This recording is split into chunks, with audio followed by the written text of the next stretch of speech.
Hello friends, आज हमारे fourth class है कोरल की। और आज हम सीखेंगे पेज की प्रॉपर्टी बार के बारे में। तो चलिए दोस्तों स्टार्ट करते हैं।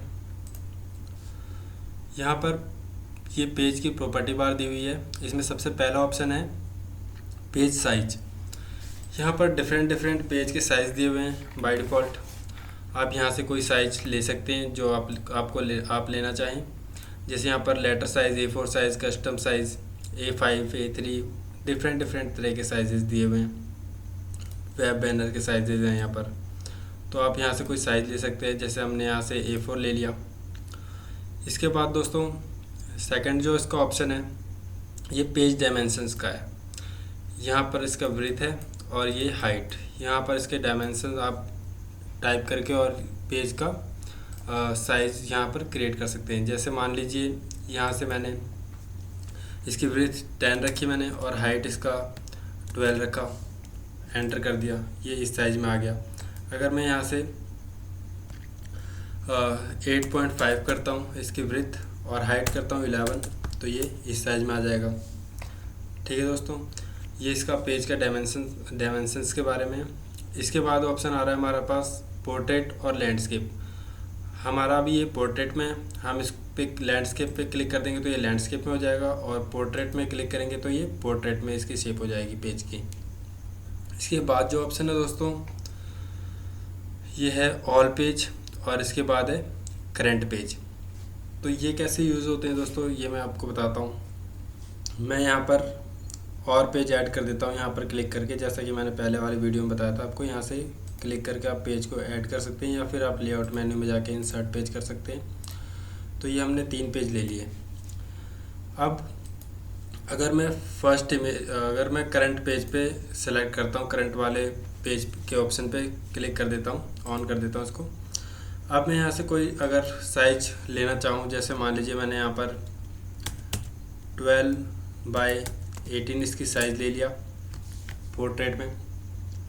अब सेकंड वाले पे मैंने ले लिया, सेकंड वाले पे हम इतना ही रहने देते हैं 8.5/11, और थर्ड वाले पेज को मैं कर देता हूँ 20 इसकी ब्रीथ, और हाइट कर देता हूँ मैं इसको 15। ठीक है दोस्तों, अब आप देखेंगे कि तीनों पे मैंने अलग अलग डिफरेंट साइज़ लिए हुए हैं। इस करंट वाले पेज के ऑप्शन को क्लिक करा और यहाँ पर मैंने तीनों को डिफरेंट साइज़ में पेज को कर दिया। और इसका यूज़ क्या है, ऑल पेज। अगर हम इस ऑल पेज पे सेलेक्ट कर देंगे, फिर मैं किसी भी एक पेज को अगर एक साइज़ देता हूँ, मान लीजिए मैंने इसको 5/5 इंच का साइज़ दे दिया, तो ये देखिए सारे पेज को ये 5/5 इंच का कर दिया इसने। और यहाँ पर लिखा हुआ है दोस्तों ये ऑल पेज और ये करंट पेज। अगर आप करंट पेज पे करेंगे तो आप एक पेज का डिफरेंट साइज़ अलग अलग दे सकते हैं। अगर आप ऑल पेज पे यहाँ पर क्लिक कर देंगे तो ये आप जो भी साइज़ देंगे वो ऑल पेज का साइज़ होगा। ठीक है दोस्तों, ये होता है इनका यूज़। इसके बाद हमारे पास यूनिट्स हैं। हम इंच में ले सकते हैं या फिर mm में, जिसमें भी काम करना चाहें उसमें कर सकते हैं। जैसे हम कोई फ्लायर बना रहे हैं या लीफलेट बना रहे हैं, तो हम यहाँ पर इसका A4 साइज़ ले लेते हैं। ठीक है दोस्तों, यहाँ पर आप इंच में भी देख सकते हैं, ये A4 साइज़ है। और यहाँ से आप यूनिट्स जो जिसमें आपको समझ में आता हो, सेंटीमीटर या फिर mm, इंच, मैं इंच में लेता हूँ। ये आपका A4 साइज़ आपने क्रिएट कर लिया। अगर आप कोई विजिटिंग कार्ड वगैरह बना रहे हैं तो आप यहाँ पर उसका साइज़ दे सकते हैं। जैसे मैंने यहाँ पर 3.5/2 करा, ये विजिटिंग कार्ड का साइज़ हो गया पेज का। अगर आपको बैनर बनाना है तो बैनर बड़े साइज़ का होता है, वो फीट में बनता है, तो आप यहाँ से यूनिट्स को फीट में कर देंगे। अब यहाँ से आप अगर बैनर हम 4/8 का बैनर बनाएं, बैनर का मैंने साइज़ कर दिया, ये पोर्ट्रेट में हो गया। यहाँ से आप लैंडस्केप कर दीजिए, यहाँ पे आपने फीट में बना लिया। ठीक है दोस्तों, अब मैं यहाँ पर वापस इंच में करता हूँ, यहाँ से A4 साइज़ ले लेता हूँ। यहाँ से आप यूनिट्स चेंज कर सकते हैं। इसके बाद जो ऑप्शन आ रहा है ये है नेक डिस्टेंस। नेक डिस्टेंस क्या होता है, अभी इस पे जैसे मैं इंच में आता हूँ, यहाँ पर मैंने 0.5 इसका नेक डिस्टेंस कर दिया। अब मैं यहाँ से एक रेक्टेंगल लेता हूँ और इसको कीबोर्ड के राइट एरो से प्रेस करता हूँ तो ये देखिए 0.5 का स्पेस लेके ये मूव हो रहा है। अगर मैं यहाँ पर 2 इंच कर देता हूँ तो देखिए ये 2 इंच का स्पेस लेके मूव होगा। ठीक है दोस्तों, अगर मैं यहाँ पर 0.25 कर देता हूँ तो ये बहुत कम स्पेस लेके बहुत स्लो तरीके से मूव होगा। अगर मैं यहाँ पर 5 इंच कर देता हूँ आपको समझाने के लिए तो ये देखिए कितनी जल्दी मूव हो रहा है, 5 इंच का स्पेस लेके मूव हो रहा है ये। ठीक है, तो ये होता है नेक डिस्टेंस। मान लीजिए आपने यहाँ पर एक रेक्टेंगल क्रिएट करा, मैं इसकी डुप्लीकेट कर देता हूँ कंट्रोल पकड़ के, और कंट्रोल प्रेस करा मैंने और इसको पकड़ के यहाँ पर ड्रैग कर दिया, राइट क्लिक करा और ये कॉपी हो गई। अब मैं इसको अगर इसके बीच में 1 इंच का स्पेस रखना चाहता हूँ तो मैं नेक डिस्टेंस पे जाके 1 इंच कर दूंगा। और देखिए दोस्तों, आप अगर बॉक्स को सेलेक्ट कर लेंगे तो यहाँ पर वो ऑप्शन नहीं आएगा। अगर आप पेज पे रहेंगे, क्योंकि हम पेज की प्रॉपर्टी पढ़ रहे हैं, आप पेज पे क्लिक करके और फिर देखेंगे यहाँ पर नेक डिस्टेंस आ रहा है। मैं यहाँ पर 1 इंच कर देता हूँ और मैं इस रेक्टेंगल को सिलेक्ट करता हूँ और राइट एरो से मूव कर देता हूँ एक बार, तो ये 1 इंच का इसके अंदर गैप आ गया। कंट्रोल जेड करता हूँ। अगर हमें इसके बीच में mm में अगर मैं लेना चाहूँ, अगर मेरे को 10 mm का स्पेस चाहिए इसके बीच में, तो मैं यहाँ पर mm में आके और यहाँ पर 10 mm कर दूँगा नेक डिस्टेंस को। फिर मैं इसको क्लिक करके अगर रेक्टेंगल को और राइट क्लिक प्रेस करूँगा, राइट बटन कीबोर्ड का, तो ये 10 mm का इसके बीच में स्पेस आ गया। तो ये यूज़ होता है नेक डिस्टेंस का। ठीक है दोस्तों, इसके बाद नेक्स्ट ऑप्शन इसका आ रहा है डुप्लीकेट डिस्टेंस। जैसे मैं एक रेक्टेंगल क्रिएट करता हूँ और इसको डुप्लीकेट करने का शॉर्ट कमांड है कंट्रोल डी। मैं रेक्टेंगल सिलेक्ट करा और कंट्रोल डी प्रेस कर रहा हूँ तो ये डुप्लीकेट हो रहा है। और कितने डिस्टेंस में हो रहा है, 5 mm के। अगर मैं इसको डिलीट करता हूँ, यहाँ पर अगर मैं 10 mm कर देता हूँ एक्स पोजीशन, फिर मैं एक रेक्टेंगल क्रिएट करता हूँ और मैं इसको डुप्लीकेट करता हूँ कंट्रोल डी से, तो ये देखिए इस तरफ जो हमने 10 करा था इस तरफ 10 mm का स्पेस है और इस तरफ वही है 5 mm जो ऑलरेडी पहले था। अगर मैं इसको भी 10 mm कर देता हूँ वाई पोजीशन को, फिर मैं अगर एक रेक्टेंगल क्रिएट करता हूँ और इसको कंट्रोल डी से डुप्लीकेट करता हूँ तो ये देखिए दोनों तरफ से 10 mm का डिस्टेंस है।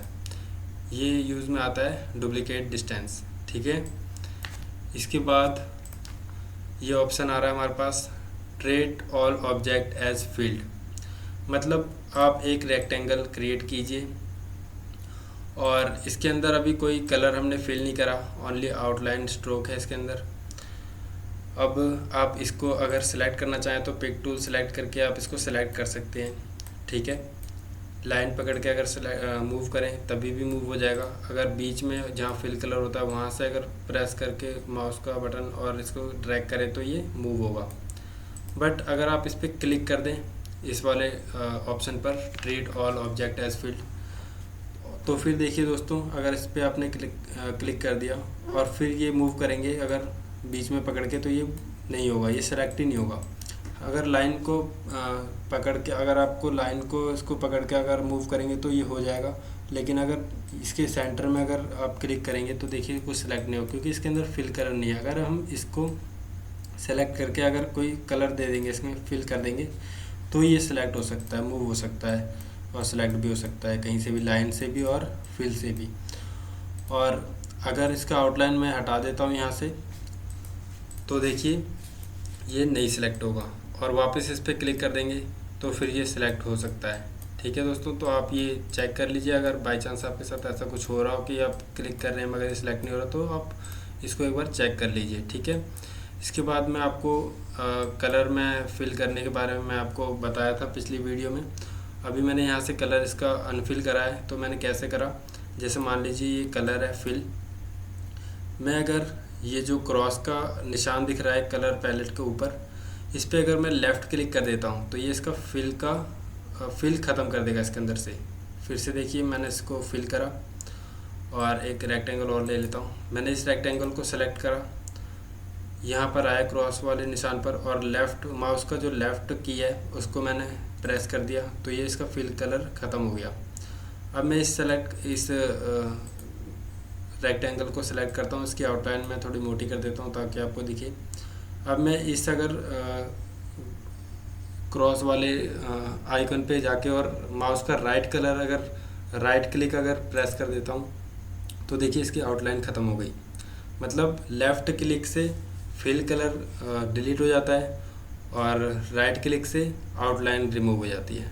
ठीक है दोस्तों, और आप देखिए जहाँ भी आप कलर फिल करेंगे तो यहाँ नीचे ऐड होता जाएगा। अगर मैं इस पर येलो कलर फिल करूँ तो यहाँ पर नीचे ऐड येलो कलर फिल हो गया। अगर मैं ऑरेंज करता हूँ तो यहाँ हो गया। यहाँ भी वही ऑप्शन दिया हुआ है एरो वाला जो यहाँ पर दिया हुआ था, जो मैंने आपको पिछली क्लास में बताया था। सेम वही वाला ऑप्शन यहाँ भी आता है। और यहाँ पर एक छोटा सा पेंसिल सा एक ऐड कलर को यहाँ से आप ऐड कर सकते हैं।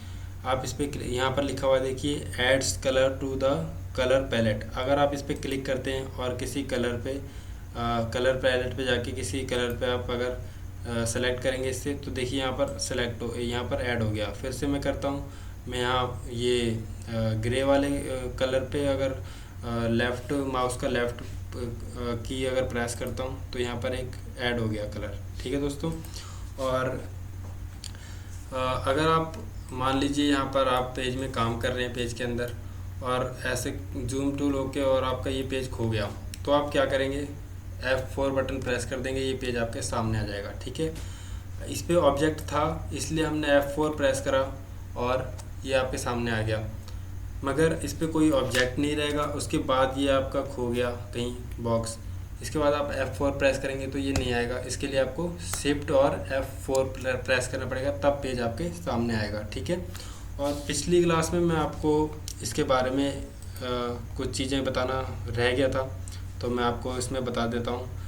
ये तो मैंने आपको बता दिया था, यहाँ पर क्लिक करेंगे तो आप लास्ट पेज पे पहुँच जाएंगे, लेफ़्ट वाले एरो पे क्लिक करेंगे तो आप फर्स्ट पेज पे पहुँच जाएंगे, या फिर इस वाले एरो पे क्लिक करेंगे तो इसके अगले पेज पे पहुँचेंगे। इस पेज पे अगर आप राइट क्लिक करेंगे तो ये कुछ ऑप्शंस आ रहे हैं, इसके बारे में मैं आपको बता देता हूँ।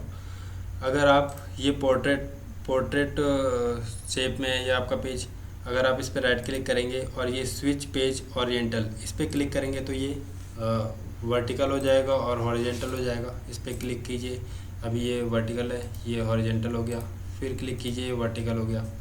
इसके बाद इस पर राइट क्लिक कीजिए, दूसरा ऑप्शन है डिलीट पेज, इस पर क्लिक कर देंगे तो ये डिलीट हो जाएगा पेज। फिर ऐड करता हूँ, फिर मैं इस पर राइट क्लिक करता हूँ और डिलीट पे क्लिक कर देता हूँ तो ये डिलीट हो जाएगा। ठीक है, उसके बाद तीसरा ऑप्शन है इसका डुप्लीकेट पेज, इस पर आप क्लिक कर देंगे तो यहाँ पर डायलॉग बॉक्स आएगा। यहाँ पर ये बोल रहा है कि बिफोर सेलेक्ट पेज या आफ्टर सेलेक्ट पेज, मतलब मुझे ये जो थर्ड पेज है इसके बाद एक पेज ऐड करना है या फिर पहले करना है। अगर बाद में करना है तो आप आफ्टर पे क्लिक करके और ओके कर दीजिए, ये पेज यहाँ पर ऐड हो जाएगा। जैसे मैं यहाँ पर एक रेक्टेंगल करके और कलर फिल कर देता हूँ, आपको पता चल जाएगा। देखिए थर्ड पे ये ऑरेंज वाला है, सॉरी येलो कलर फिल है और फोर्थ पे ग्रीन कलर फिल है। अगर मैं फोर्थ से पहले एक पेज ऐड करना चाहूँ तो इसके पहले अभी येलो है, मैं फोर्थ के पहले अगर एक पेज इंसर्ट करना चाहूँ तो यहाँ पर क्लिक करूँगा तो ये इंसर्ट हो जाएगा। ठीक है, सॉरी इसके पहले का मैं ऑप्शन बता रहा था आपको, डुप्लीकेट पेज। अगर आप डुप्लीकेट पेज पे क्लिक करेंगे तो यहाँ पर अगर बिफोर सेलेक्ट पेज कर देंगे और ओके कर देंगे तो ये 5 नंबर के पहले एक पेज ऐड हो चुका है, ये देख लीजिए।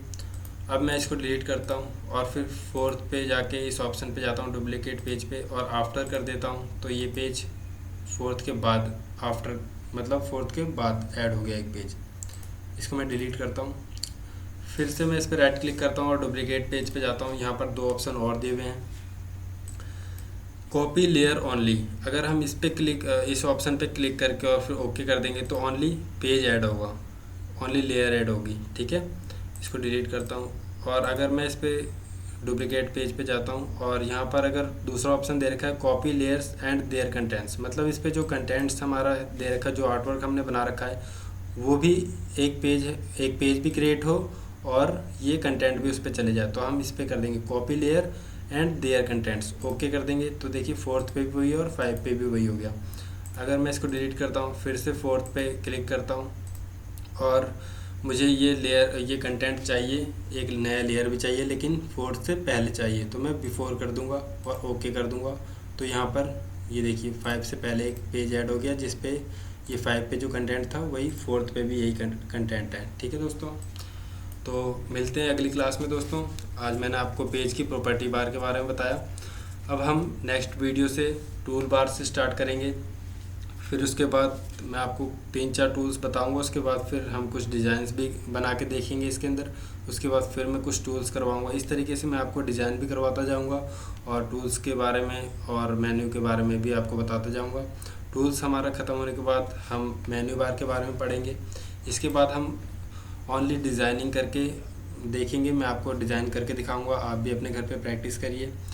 ठीक है दोस्तों, मैं अपनी क्लास को यहीं पर स्टॉप करता हूँ। नमस्कार दोस्तों।